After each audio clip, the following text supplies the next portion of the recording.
Welcome back to my channel. আমি সুতপা আবারও চলে এসেছি আরেকটা সকালবেলা। তা দেখো চা দিয়ে শুরু করলাম। আর তোমরা তোমার চাটাকে ভীষণ ভালোবাসো, তাই চা দিয়ে শুরু করলাম। তারপরে বলো সবাই কেমন আছো? নিশ্চয়ই ভালো আছো, আমিও ভালো আছি। তা ছোটোদের অনেক অনেক ভালোবাসার বড়দের প্রণাম নিয়ে শুরু করলাম আজকের ভিডিওটা। তা এখন প্রতিদিন ভিডিও দিতে পারছি না, ইচ্ছা থাকলেও উপায় নেই, এরকম একটা ব্যাপার হয়ে গেছে। তা দেখো চা তো খেয়ে নিয়েছি, দেখতেই পেলে। তারপরে নিয়ে নিয়েছি ডিম, আর ডিমের মধ্যে দিয়ে দেবো পেঁয়াজ। কিছু তো খেতে হবে, তা কিছু মানে আমার ভিডিওতে তো তোমরা দেখো এক এক দিন এক এক রকম করে আমি টিফিন করি। তা এখন বেশিরভাগ দিনটা আমি রুটি খেয়ে বেরিয়ে যাই, আর বাদবাকি রান্নাবান্নাগুলো মেয়েই করে। তা সেরকমই মেয়েই করছে, ডিম টোস্ট করবে, তার জন্য এ দেখো একে একে রুটিগুলো দিয়ে এরকম করে সুন্দর করে ভেজে নেবে।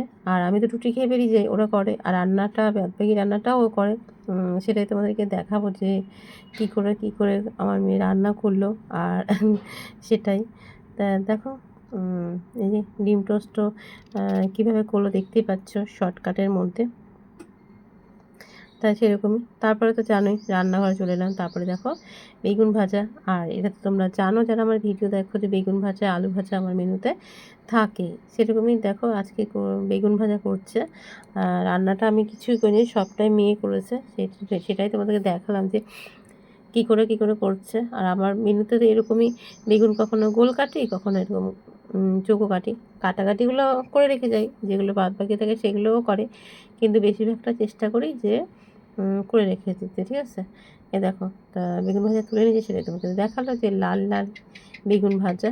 এই দেখো দেখতে পাচ্ছ। তারপরে বসিয়ে দিয়েছে ভাতটা, সেটা নাবিয়েও নিয়েছে।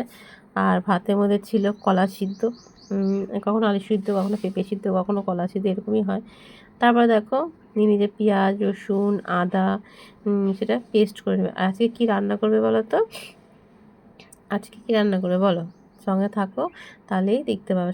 সবাই পুরো ভিডিওটা দেখো, তাহলেই বুঝতে পারবে। ঠিক আছে, এ দেখো প্রথমে দিয়ে দিল আলুগুলো, সেগুলো ভালো করে ভেজে তুলে নেবে।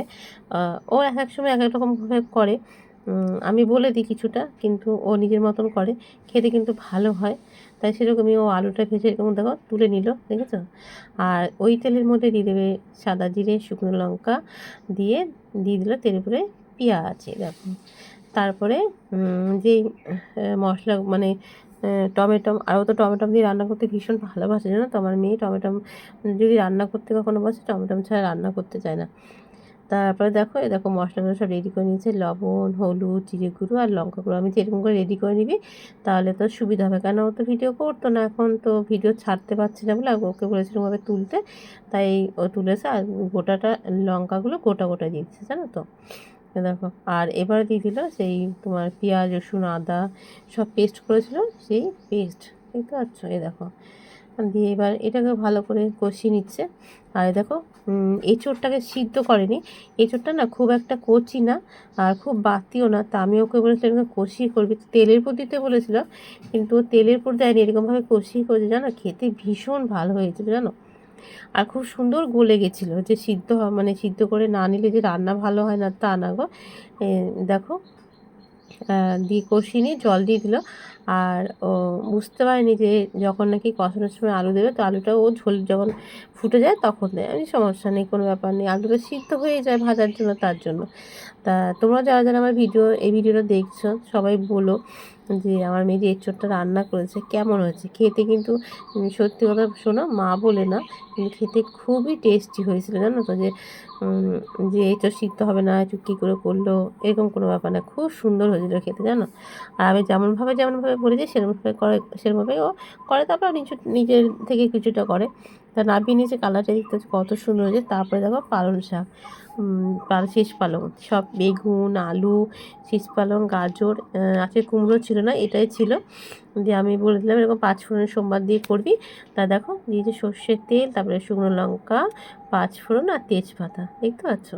এবার ফোড়নটাকে ভেজে নিই। এবার এই যে যেমন করে আমি আলুটা করে নিই আগে, ও ঠিক সেরকমভাবে দেখো প্রথমে আলুটাকে একটুখানি ভেজে নেবে, তাহলে আলুটা একটু নরম হয়ে যাবে, তাহলে জিনিসটা সুন্দর হবে, তার জন্য। দেখো দেখতে পাচ্ছ।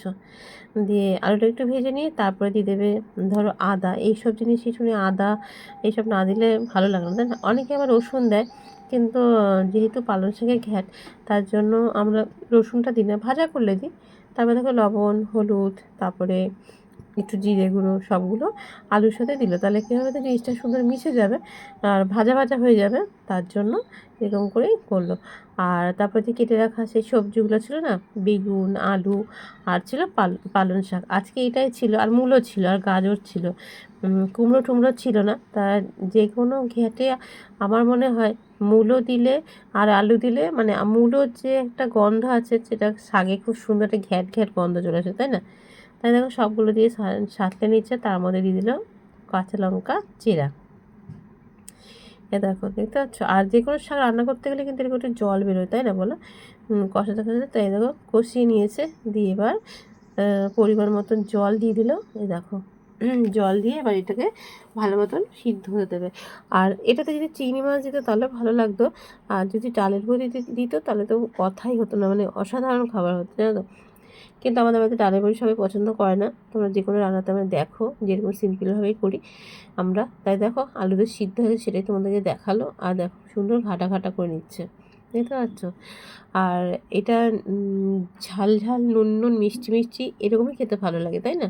তাই দেখো পরিমাণ মতন দিয়ে দিচ্ছে চিনি। আর এটাতে সিম ছিল, জানো তো? সিমও ছিল। তাই দেখো সবগুলো সুন্দরভাবে মানে গাঢ় গাঢ় করে ফেলছে। আর তুমি যদি এতে একটু চালের গুঁড়ি দাও, তাতে জিনিসটা আটো আটো হয়, কিন্তু চালের গুঁড়ি ছাড়াই খুব সুন্দর হয়েছে, বেশ আটো আটোও হয়েছিল। তা দেখো শাকটা হয়ে গেছে, দেখতে পাচ্ছ। এবার হচ্ছে শাকটা নাবিয়ে নেবে। এই দেখো, দেখতে পাচ্ছ কত সুন্দর হয়েছে পালং শাকের ঘ্যাট।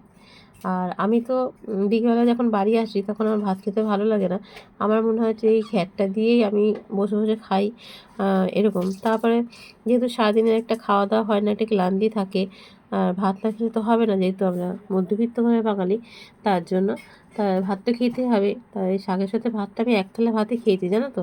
খুব সুন্দর হয়েছিল। কেমন লাগলো অবশ্যই ভিডিওটা বলো। তারপরে দেখো রাত্রেবেলা রুটিটা আমি করি, কারণ যখন তখন আমি বাড়িতে চলে আসি, ও পড়াতে চলে যায়, তারপরে এসে আটাটাও মেখে রেখে দেয়, আমি এসে রুটিটা করি। তা দেখো সেরকমই আমি যেমন তোমাদেরকে বলি না যে আমি একটা একটা চেপে চেপে এরকম করে রুটি করি নেদা দিয়ে, তা সেরকম করে দেখো রুটিগুলো এরকম করে ভেজে নিচ্ছি। আর আজকে তো বললাম তোমাদের এঁচোড় যে রান্না করেছিল, সেই এঁচোড় তরকারি দিয়ে, রুটি দিয়ে, তারপরে তোমার মিষ্টি দিয়ে, এইসব দিয়ে আজকে রাত্রে খাবার হবে। আর রুটির সাথে পেঁয়াজ খেতে কে কে ভালোবাসো বলো? আমার তো ভীষণ ভালো লাগে, তাই সেরকমই নিয়ে নিলাম। এ দেখো রুটি, তার সাথে পেঁয়াজ, তার সাথে যে দুপুরবেলা করা হয়েছিল এঁচোড়ের তরকারি, সেই এঁচোড়ের তরকারি কালারটা দেখতে পাচ্ছ, খুব সুন্দর হয়েছিল খেতে, জানো তো? আর আগে তো শাক খেতে নিই, তোমরা জানো। আর তারপর নিয়ে নিচ্ছি দুটো মিষ্টি। তাই ভিডিওটা কেমন লাগলো অবশ্যই বলো। সবাই ভালোবেসে পাশে থেকো, সবাই সুস্থ থেকো, ভালো থেকো। দেখা হবে নতুন কোনো ভিডিওর সঙ্গে। তাহলে আজকের মতন আসি, আবারও কোনো একটা বড় ভিডিওর সাথে তোমাদের সাথে দেখা হবে। সবাইকে টাটা।